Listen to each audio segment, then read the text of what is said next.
নমস্কার, শ্যামলী রান্নাঘরে সবাইকে স্বাগত। আজকে আমি টমেটোর মিষ্টি চাটনি করতে চলেছি। তাতে নিয়েছি টমেটো, খেজুর, আমসত্ত্ব, কিশমিশ, কাজু আর একটু লেবু।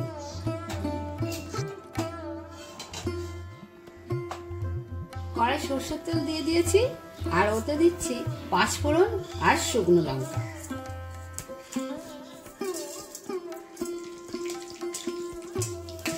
টমেটো দিলাম,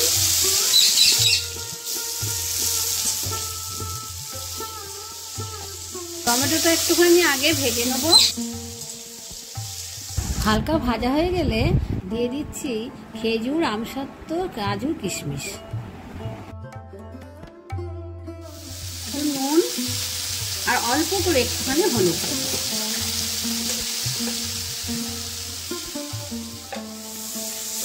একটু নেড়ে নিয়ে এবারে জল ঢেলে দেব।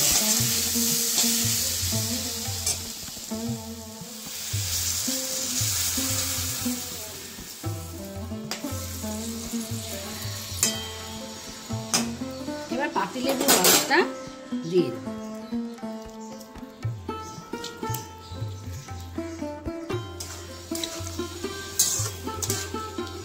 এবারে আমি মিষ্টি দিয়ে দিচ্ছি।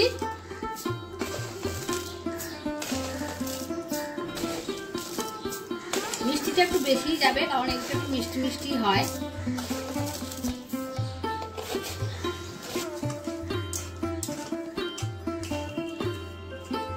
চাপা দিয়ে 10 মিনিট রেখে দেবো। চাটনিটা এবার মনে হচ্ছে হয়ে গেছে। হ্যাঁ, ট্রান্সপারেন্টের মতন হয়ে গেছে। তাহলে আপনি জানবেন চাটনিটা কমপ্লিট। এবার নামিয়ে দেব।